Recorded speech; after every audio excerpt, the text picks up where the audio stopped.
Welcome back to my channel. Today we will learn about the issue that may go down as one of the most explosive revelations in CBS's The Bold and the Beautiful, a decades-long secret that shakes the very core of the Forrester family. Just as Ridge and Taylor are on the brink of what should be their most joyful chapter, preparing for a long-awaited wedding, Taylor makes a decision that could destroy everything they've rebuilt. Her confession about Steffi's paternity sends emotional shockwaves through the family, reminding us all that in The Bold and the Beautiful, no truth stays hidden forever, and no love is without its tests. For weeks, Ridge and Taylor have been basking in their renewed love. Their engagement, announced quietly but joyfully, has filled their lives with excitement, especially as they look ahead to a ceremony that will reunite them after nearly 2 decades. The last time Ridge and Taylor were married was in 2005. Since then, their lives have taken many complicated turns. But now, with their children grown, the past seemingly resolved, and the future wide open, it seemed nothing could stop them from finally finding peace, together. But Taylor has been carrying a secret. A secret she's buried so deep it nearly became part of her identity. A secret she swore she would take to the grave. Until now.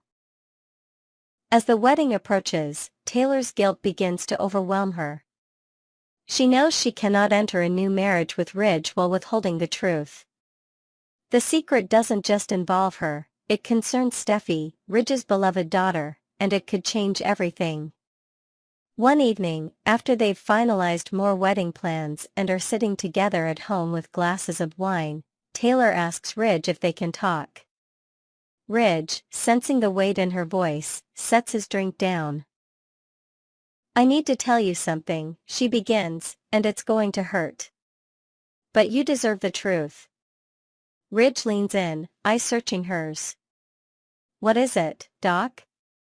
Taylor takes a deep breath and begins to recount a memory from decades ago, one Ridge has heard pieces of before, but never this part. Years ago, before Steffi and Phoebe were born, Taylor and fellow psychiatrist James Warwick were caught in a life-threatening situation. A storm had stranded them in a remote cabin.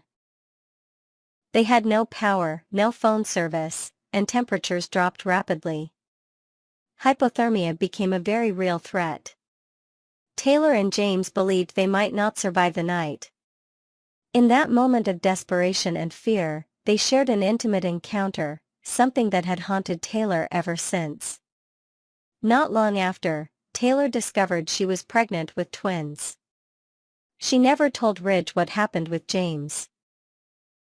At the time, she told herself it was an accident, that it didn't mean anything, that the babies had to be Ridge's. But deep inside, she always had doubts. Over the years, as Ridge embraced fatherhood with joy and pride, she watched him with Steffi and Phoebe and couldn't bring herself to destroy what they had. Even after Phoebe's tragic death, Taylor kept the secret, unable to take away the comfort Steffi gave Ridge. But now, with the wedding days away and the past catching up, she couldn't carry it any longer. Taylor looks Ridge in the eye. "Steffi isn't your biological daughter. She's James Warwick's." Ridge freezes. The silence between them stretches, unbearable. "What?" he finally manages. "I'm so sorry," Taylor whispers. "I should have told you years ago. But I couldn't.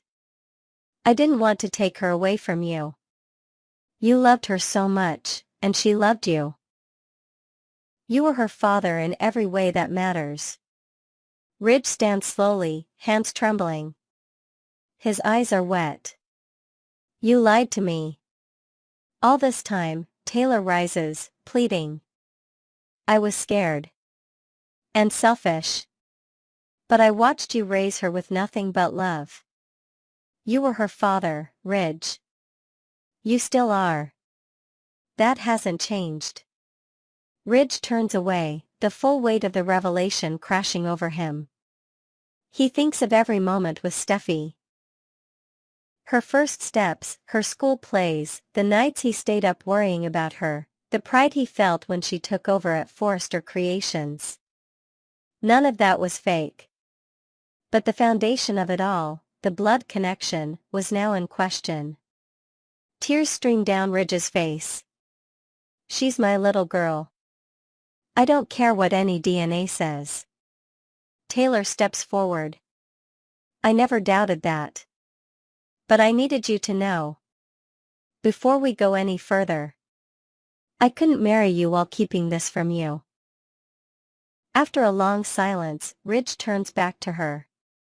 His voice is hoarse. This changes everything, Taylor. And nothing. She stares at him, confused. I'm angry. I'm hurt. But I love Steffi. That doesn't stop because of biology.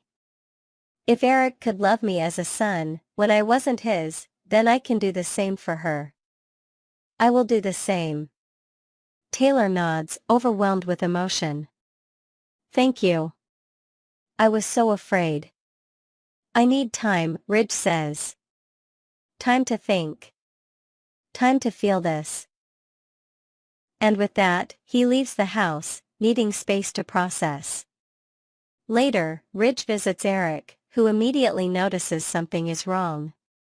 Ridge shares the truth, that Steffi is not his biological daughter, that Taylor lied to him, and that he doesn't know what to do with the weight of it. Eric listens patiently and then says something that stays with Ridge. A father isn't just someone who shares DNA.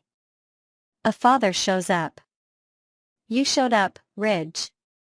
Every single day. Meanwhile, Taylor tells Steffi the truth. It's one of the hardest conversations she's ever had. Steffi, already a mother herself, can understand Taylor's decision, at least intellectually, but emotionally, she is shaken. She's confused, heartbroken, and even angry. James Warwick is a distant figure from her past. She's never thought of anyone but Ridge as her father. She confronts Ridge at Forrester Creations. You're still my dad, she says, voice shaking. That hasn't changed. Has it? Ridge looks at her, the daughter he raised, the fierce woman she became, the reflection of his own heart. No, he says. That hasn't changed. And it never will. The wedding is postponed. Not cancelled, but delayed, because both Ridge and Taylor know they need time to rebuild trust. Ridge doesn't walk away from her. He doesn't end things. But they both agree that healing must come before vows. James Warwick is contacted. He arrives in LA. Reluctantly, and while the interaction is awkward, he agrees to speak with Steffi. They talk. They don't bond immediately, but the door opens. Slowly. Meanwhile, Brooke finds out. True to form, she questions Taylor's integrity. What kind of woman lies about something that big for 30 years? Brooke sneers. But even Brooke can't deny that Ridge is handling the revelation with a maturity she didn't expect. As the dust settles, Ridge visits the beach house they once looked at together. Alone. He walks through the empty rooms, hears echoes of laughter that hasn't happened yet, and wonders if love, real, painful, enduring love, can survive such a wound. The answer, as always in the bold and the beautiful, will come slowly, painfully, and with plenty of consequences. But for now, Ridge chooses love. He chooses Steffi.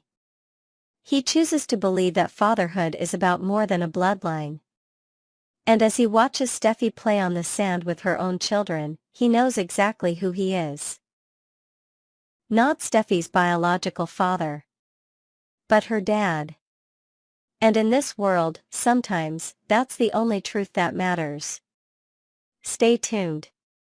Next, we will dive into the emotionally charged drama brewing on The Bold and the Beautiful, where personal revelations and manipulative tactics promise to shake up the lives of our beloved characters.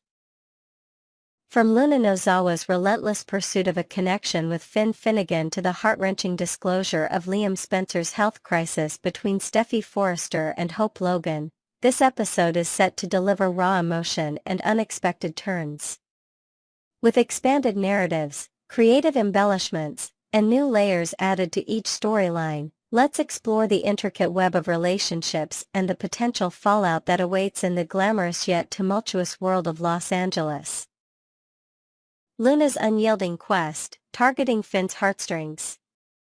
In the opulent yet often treacherous landscape of the Forrester and Spencer families, Luna Nozawa emerges as a determined force, unwilling to relinquish her desire to carve a place for herself in Finn Finnegan's life. With a steely resolve hidden behind her enigmatic smile, Luna refuses to shoulder the blame for her past missteps, instead pointing fingers at everyone else for the path she's walked. Her latest narrative, woven with a mix of desperation and cunning, centers on Finn's absence as the root of her troubles. Over a tense encounter at a quiet cafe near the beach, where the sound of crashing waves mirrors the storm in her heart, Luna plans to confront Finn with a plea to fill the paternal void she claims has shaped her into who she is today. She's not just seeking acknowledgement, she's craving a bond that she believes will rewrite her story. Finn, known for his compassionate nature and deep sense of responsibility, finds himself in a vulnerable spot as Luna presses her case. During this seaside conversation, under the shade of a weathered awning with seagulls circling overhead, Finn attempts to tread lightly, offering gentle refusals wrapped in kindness. However, Luna, ever the strategist, hones in on his innate desire to be a steadfast father figure. She paints a vivid picture of what could have been, how his presence might have guided her toward a brighter path, while subtly leveraging the timing of Liam Spencer's tragic prognosis to tug at Finn's already fraying emotional threads. Her words, delivered with a calculated quiver in her voice, aim to pierce through his defenses, suggesting that now, more than ever, she needs a guiding hand to anchor her amidst life's chaos.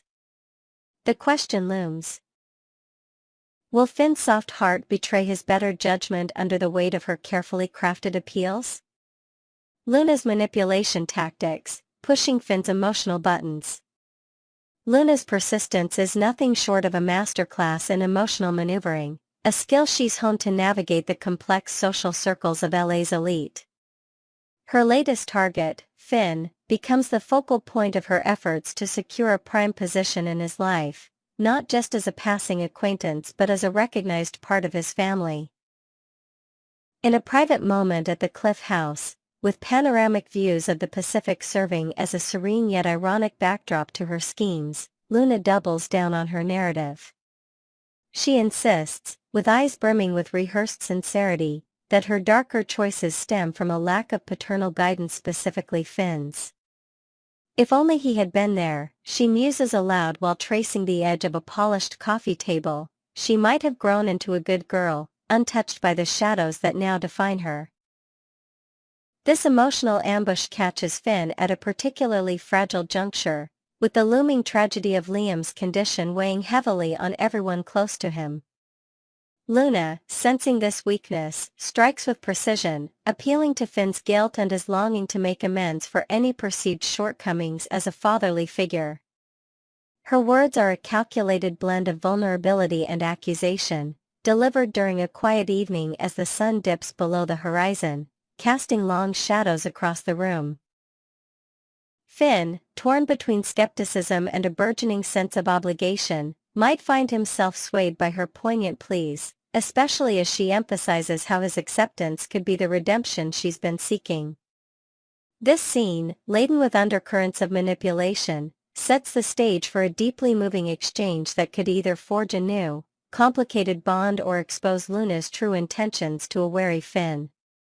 Steffi's burden, unveiling Liam's heartbreaking secret to Hope. Meanwhile, across town, a different kind of emotional storm brews as Steffi Forrester grapples with the aftermath of revealing a devastating truth about Liam Spencer to Hope Logan. Having let slip the agonizing news of Liam's terminal illness, a brain tumor with a prognosis that leaves little room for hope, Steffi now faces the daunting task of providing the full, painful context. In a softly lit living room at the Forrester estate, surrounded by framed family photos that silently witness their shared history, Steffi prepares to bear the raw details. She recounts how Liam, in a moment of quiet despair during a late-night hospital visit under the harsh glare of fluorescent lights, swore her to secrecy to shield hope from the immediate trauma of his condition. Each word Steffi utters carries the weight of betrayal and necessity, her voice cracking as she relives the moment she learned of his dwindling time. Hope, seated across from Steffi with a mug of untouched tea growing cold in her hands, is visibly shaken by the revelation. Her initial reaction, a mix of disbelief and suspicion, paints a tense atmosphere in the room, the ticking of a grandfather clock amplifying the silence between them. Can she trust Steffi, her longtime rival, with such a life-altering disclosure? Steffi, sensing Hope's doubt, patiently works to bridge the gap, pulling out a folded hospital report from her purse as tangible proof and sharing whispered memories of Liam's quiet courage during endless medical consultations. As the reality sinks in, their conversation shifts to a poignant exchange of fond recollections, lazy afternoons at the beach with Liam, his laughter echoing over the waves, and somber discussions about the uncertain future.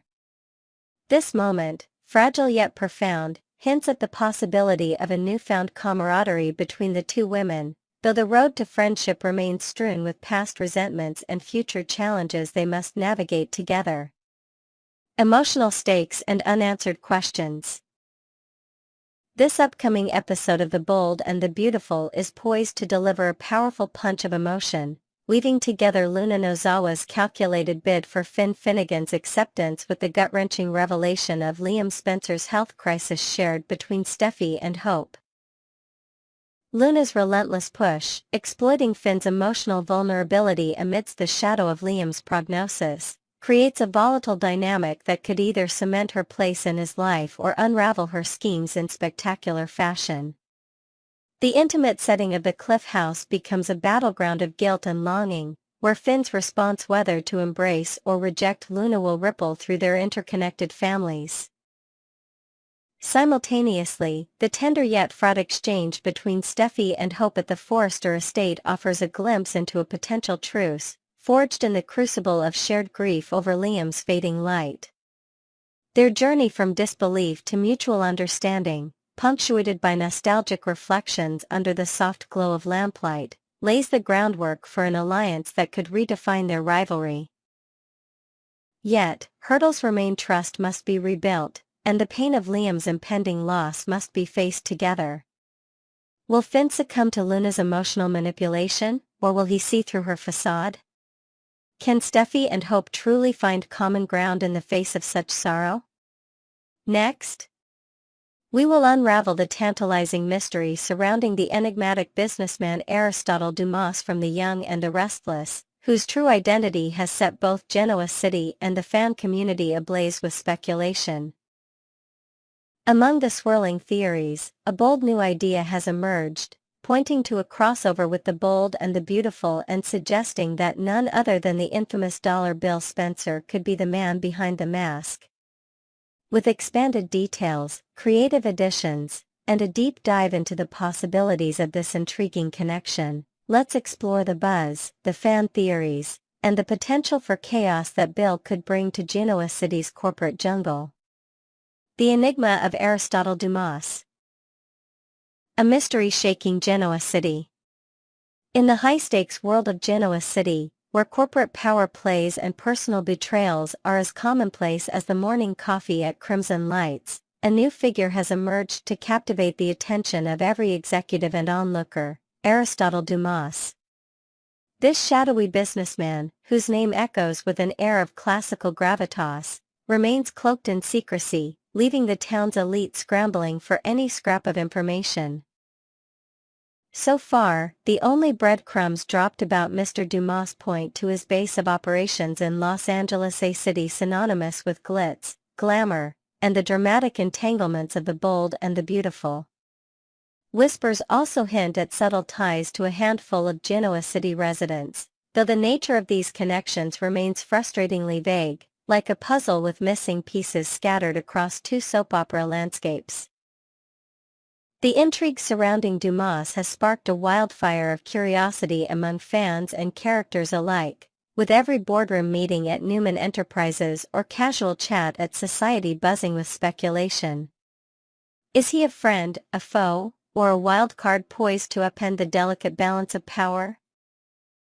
The mystery deepens with each passing day, as executives like Victor Newman and Jack Abbott exchange wary glances over polished conference tables, wondering if Dumas's arrival signals a hostile takeover or an unexpected alliance. One thing is certain, his presence, though unseen, looms like a storm cloud over Genoa City, promising turbulence that could rival the most iconic corporate showdowns in the town's storied history. As the questions mount, the search for answers takes a surprising turn, leading straight to the sun-soaked streets of Los Angeles and a familiar face from the Forrester and Spencer dynasties. Fan theories abound. Could Dollar Bill Spencer be Aristotle Dumas? The fan community, ever eager to crack the code of soap opera mysteries, has been hard at work crafting theories about who Aristotle Dumas might really be.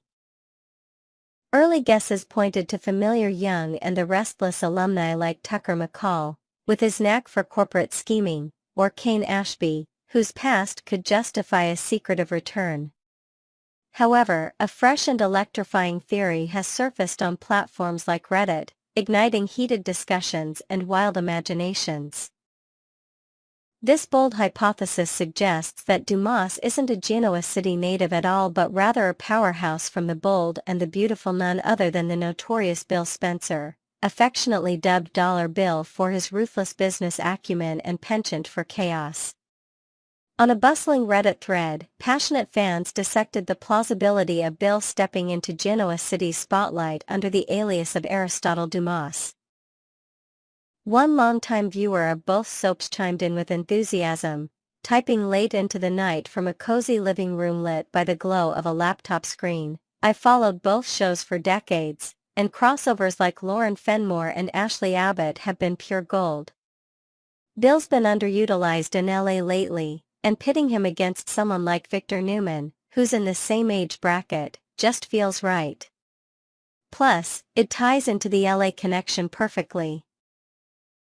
Another user, sipping coffee over breakfast while scrolling through responses, added a thoughtful caveat: "It'd be a refreshing change given his limited storylines on B&B, but they'd have to explain why he's a doppelganger for Brad Carlton.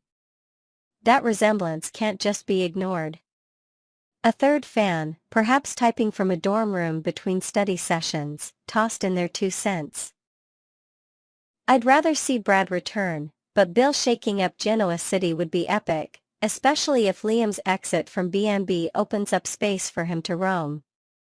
These varied perspectives highlight a shared excitement for a crossover that could bridge two iconic soap worlds in a way fans haven't seen in years.